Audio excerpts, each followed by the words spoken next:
Hello again, everybody, and welcome to another Community Connections with Ryan Sauers. Super excited today to have my friend and colleague, BJay Pak, on the show. You know BJ, everybody knows BJ, but I'm so excited to catch up with him. BJ, how you doing, my friend? I'm doing well, Ryan. Thanks for the invitation. Yeah, it's been a long while. I've been waiting for the invitation to come, I and know, I'm right? finally getting to do this. I know, Yeah. right? It's funny. You and I, all over the place in the country, and live right down the road from each other. And I was thinking the same thing. I'm like, I didn't have your email handy, so I'm glad you could take time to come on the show. I'm a fan, so thanks for inviting Well, me. you bet. You bet. And it's crazy, man. It's we had somebody recently just turned out to be in our neck of the woods, was on the show, and every time I saw somebody at a local restaurant, they're like, "We enjoyed the show. We enjoyed." I'm like, "Wow, I'm glad to know people are listening to it." But BJ, for those who don't know you, your family, your background, just kind of introduce us to BJ Pak, who you are. Sure, I'll start kind of backwards. My wife Sandra and I live in the unincorporated portion of Lilburn near Mountain Park, and I have three lovely daughters, Sophia, Madeline, and Natalia. They're 13, 12, and 8. I moved to the area back in my current house, moved back in 2008, and prior to that I lived in the area since 2000, actually, when I pretty much moved back to Georgia. I actually was born in South Korea, in Seoul, and I immigrated to the United States when I was 9 years old. Central Florida area. I grew up in a small town called Apopka. Those of you who are familiar with Central Florida may know that town. And I went to college at Stetson University down in DeLand, and then graduate law school at University of Illinois in Champaign-Urbana, go Illini. And then I moved down here after my clerkship because when I was in law school, my immediate family moved up here to the Metro Atlanta area after the Olympics. So I was looking to either come back near the family or go to DC. And so I ended up getting a job as an associate attorney at a law firm in Atlanta called Alston and Bird, and that'll come full circle later. But basically, and I moved down here. I really enjoyed the town, the community, the area. I always loved Gwinnett. That's why I moved here because the good schools, good neighborhoods, and the diversity of the county. Yeah. And being near Koreatown was something important to me and my family. So we settled here in the Parkview cluster and Brookwood cluster, and really enjoyed serving my time in the General Assembly and representing our community and our neighbors. And of course, my recent gig was I was the presidentially appointed United States Attorney for the Northern District of Georgia, which is the northern 46 counties of the state. Wow. And until earlier this year, I resigned to join the private law firm, Right. going back to a law firm called Alston and Bird that I Full started my circle. career with. Yeah. Full circle. Well, I'm just, I didn't even remember that. Not only do we live in the same area, you have three daughters as well. I mean, mine are a little bit older than yours, but so you're in the three dad club. So it's a special and challenging club at the same time. You got to balance it just right, right? Exactly, exactly. And your Well, wife taught me too. So yeah, my wife was excited. She loves you and your family, and so yeah, it's well, that's Stetson. We that is a school I looked at. I ended up going to Mercer undergrad, so Stetson was one of the schools I looked at. So we would have crossed paths some way or another. But so you had it. Did you were able to stay here even though your appointment from DC because you were covering northern Georgia, correct? Or did you have to go back and forth? I did. Well, my station here in Atlanta, and I, of course, I went to DC for business because remember the United States Attorney's Office. Those of you who may not be familiar with kind of how the federal government is structured, particularly the Department of Justice, the U.S. Attorney's Office is part of the Department of Justice, and the head of the department, of course, is the Attorney General of the United States, and we serve actually at the pleasure of the president. So technically, I could get into the history of why that is, but just like the Attorney General, U.S. attorneys are presidentially nominated and Senate confirmed, and so we take direction from the Attorney General, since he or she, whoever that might be, is the head of the agency. But we have lots of autonomy. We set the priorities and enforcement activities and represent the government, federal government, in district court here. And so by virtue of the statute, federal statute, I was the chief federal law enforcement officer in the Northern District, which approximately has about 7 million people, Wow. and 300 law enforcement agencies, and approximately, I think, $330 billion of economic Wow. GDP in the Wow. area. So it was a great honor and pleasure to serve. Yeah, I was so proud of you doing that. And you, man, I tell you, but COVID and so much stuff the last year, I'm sure just the things you've gotten to experience. Because I know you said, I don't remember the exact position, but for our viewers and listeners, when you served at the state level, what was that position? I can't I was remember. I was a state representative Okay. for the 108th district, which covers um, the greater Lilburn area and parts of the Lawrenceville and Norcross unincorporated portions. Okay. Well, anyway, that's so I guess you've been in the private sector. We'll keep it generic, but you've served, and then you got a huge service opportunity and served us with great distinction. Is it was there things you learned along the way being from both sectors that you've seen? I've told some of other listeners I'm all but dissertation now on my leadership doctorate. So I'm fascinated about how different things run. Did you learn things along the way in these two private sector versus I guess public governmental sector that have helped you or would help our audience know a little more? Well, absolutely. One aspect of being the law enforcement officer here is not only do you get to kind of know the communities a little bit better, but I run a fairly large and powerful organization. I used to, at least. And so you mentioned COVID and various challenges any organizational leaders face. I also had to deal with those issues in addition to kind of working within the government bureaucracy and rules. And having so many law enforcement agencies that I work with, you know, I took the relationship that I developed as a state representative with various constituencies, including the law enforcement group, the victim advocates, the community groups, and being a state rep and understanding to really get into the issues that affect folks on an everyday basis really helped me transition into the United States Attorney's post because I really understood how the state and federal governments and also communities interact. And so, yeah, and I took that and I got great experience in terms of organizational leadership, and I put to practice, and I feel like it was 2020 has been very tough as a matter of management. I think a lot of your listeners and people who are part of organizations understand this, and I feel like I got an MBA in crisis management. Because remember, Ryan, I mean, in the federal government, we started off 2020 with the longest federal government shutdown in history. Oh, that's right. Then we went right into the pandemic, and we also had to deal with the civil unrest that occurred, and then straight into the election, a little bit of instability related to that, and so and at the same time managing the health and welfare of my people, in addition to protecting the public throughout all this. And so I've learned a lot. I feel like I could teach a class on it sometimes, but it's been a great experience. Well, and I was thinking of that, just thinking of what 2020 was, because it seems like 10 years and we're still not through it yet. We're still dealing with it. We're getting there, but it literally feels like I was today or yesterday. I can't remember. I think the anniversary of Kobe Bryant's death, Yeah.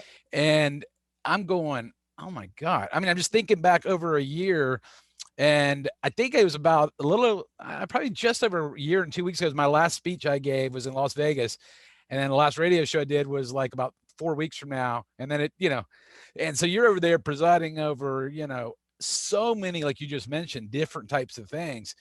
Yes, if there was ever an MBA in crisis management on the job, I think you might be on the doctoral level. That's pretty, it's amazing. I'm sure it was unprecedented. And I personally thank you for all your hard work, because I know there's no easy answer sometimes.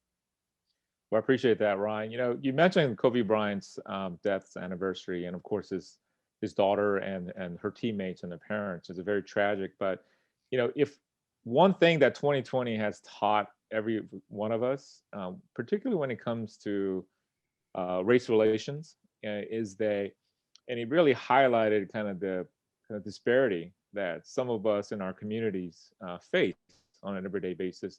And Kobe was such an inspiration to many, many people.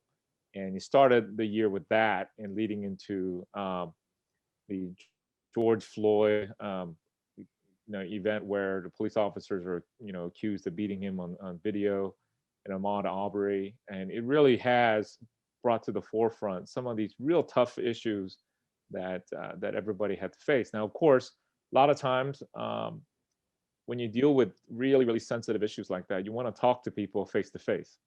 You want to be able to hold them. You want to be able to comfort them. You want to be able to communicate effectively through motion and showing emotion and things like that. But we were unable to do that because of the pandemic. And so if you think about it from a personal level and as a community level, it was really, really tough in 2020. And we're not out of the woods yet. And we went through a very, very tough, close election. And so it's really, I really want to focus everybody on, to the extent that they will listen to me, is that we have to have optimism. One thing is that our country and our community have been through things much worse than this. And then one thing that I know is resiliency of the American spirit. And I know that 2021 and going forward, I hope and I know that we'll have better days. Well, BJ, I love that, man. And, that speaks to me. And I just had speaking of leadership thing, the professor's helping me, and he sent me a very optimistic thing, because you're on this dissertation journey. And I told him, I said, that dose of optimism is a nice shot in the arm. And I agree with you. I mean, we're all going to get to the other side of this, just like we have from 9/11 or Civil War or whatever else we have in our country. And, I've been talking about this concept about unite, not untie, for years now. I mean, we can do so much more together. And, that's kind of like you said, leadership 101, but we actually got to do it and listen. Like you were saying, listen to people and really, not being political, but the one, in the recent inauguration speech I did enjoy was we gotta put ourselves in somebody else's shoes, really do it. And that's not a Democratic or Republican statement. That's just a statement to say, do we really listen? And I know at times I say I listened to somebody, but I didn't fully hear them out. And, I can do better. We can all do better. I think that's what we have to do, and we can do it together. Right. And Ryan, this, the key to that is really bringing up the tolerance for opposing views, and trying to, like you said, empathy, and also putting yourself into the other people's shoes. And one of the things that I think as society, particularly in America, that we deal with tougher situation than other countries, is that we are such a diverse nation, and that we have so many differences. At the same time, we need to be able to sit there and listen to them and see where they come from.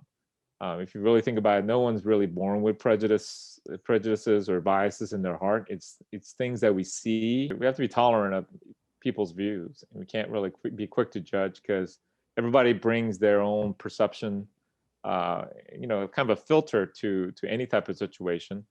And to fully understand each other is to kind of be able to sit down and talk to folks and try to relate, right?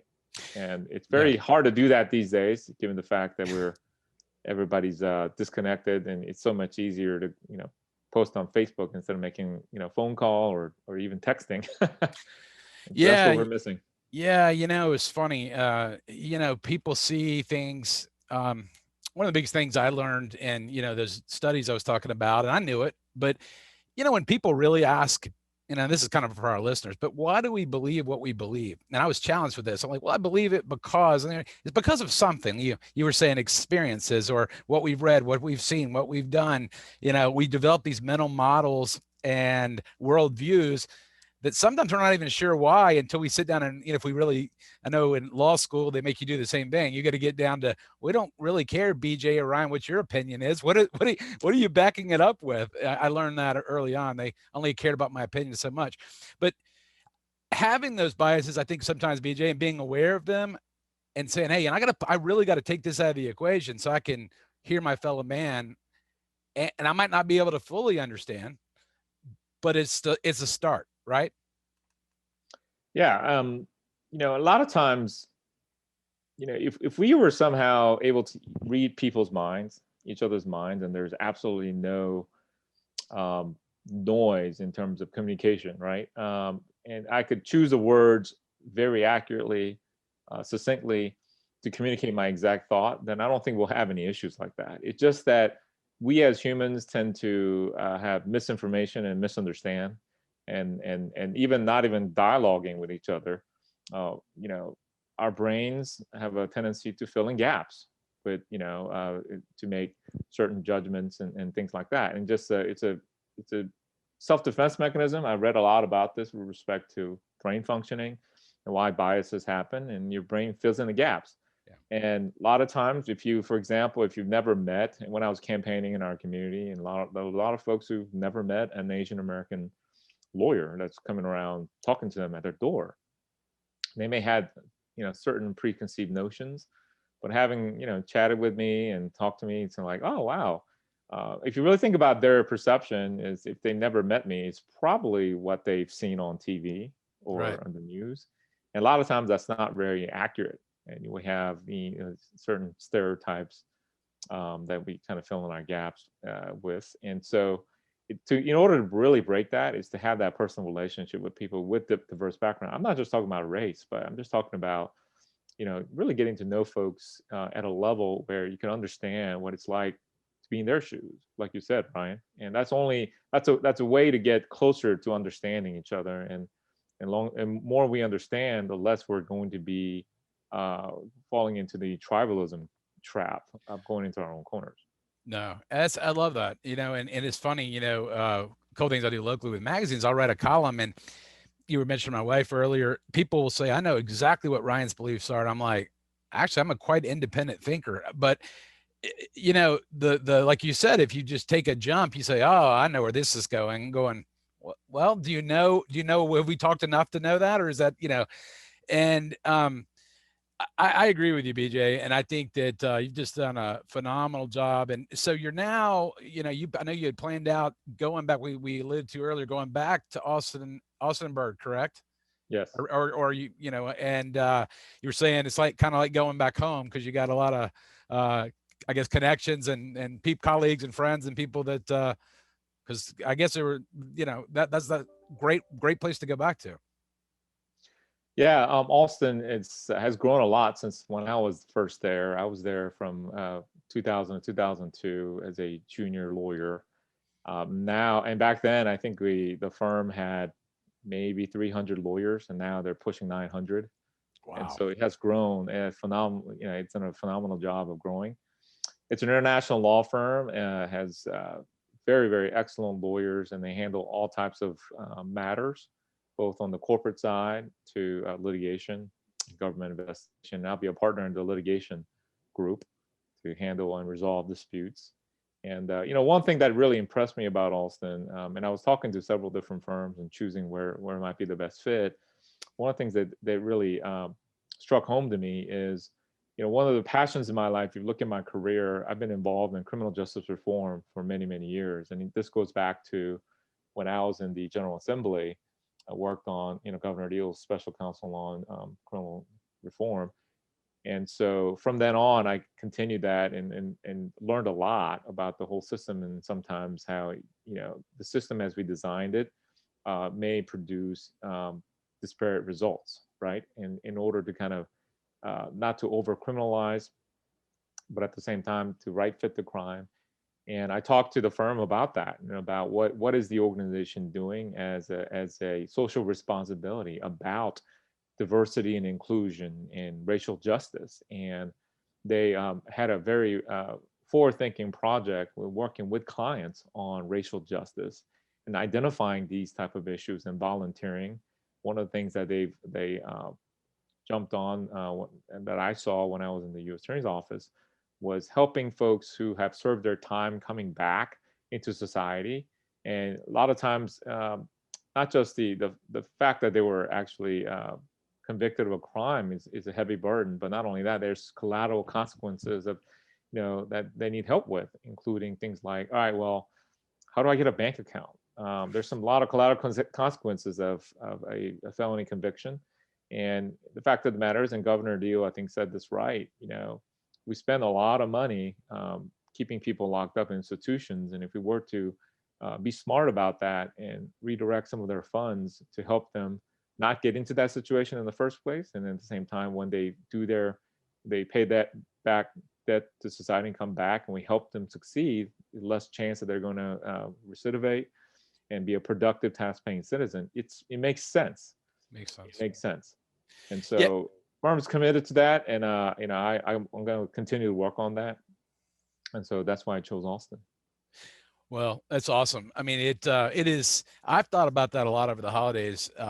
There's a show that I just stumbled upon called 60 Days In, and it's a documentary, and it's about jails, not prisons, but about people going in. And what I started seeing, they had implanted these people to see how they could improve. And what I started seeing is just the same people coming back in and out, in and out. And of course, that's a little bit different than the prison side. But I started thinking, like, how do these people, or when they walk back out, how are they going to do anything? I mean, they don't have any, like to your point, they don't, a bank account, or go get your driver's license, or whatever it is you're going to do.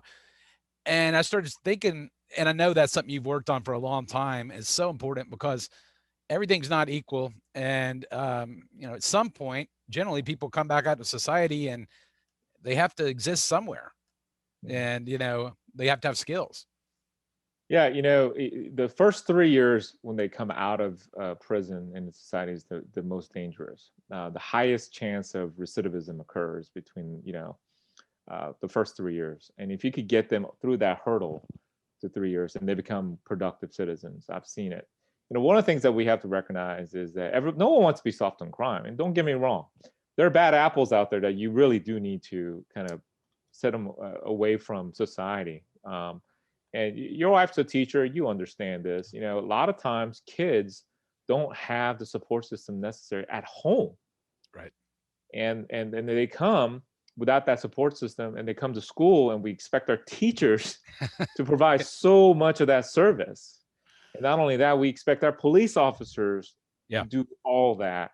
And so we really have to really look at this in an entire spectrum, and be really mindful of the fact that there are contributing factors to why people are high risk of coming into a life of crime, and also breaking that cycle. No one wants to enter it, but it's going to take a lot of effort and concerted effort to make sure that every single one, particularly young kids, don't fall into the trap of gangs or bad influence, to keep them in a straight and productive path.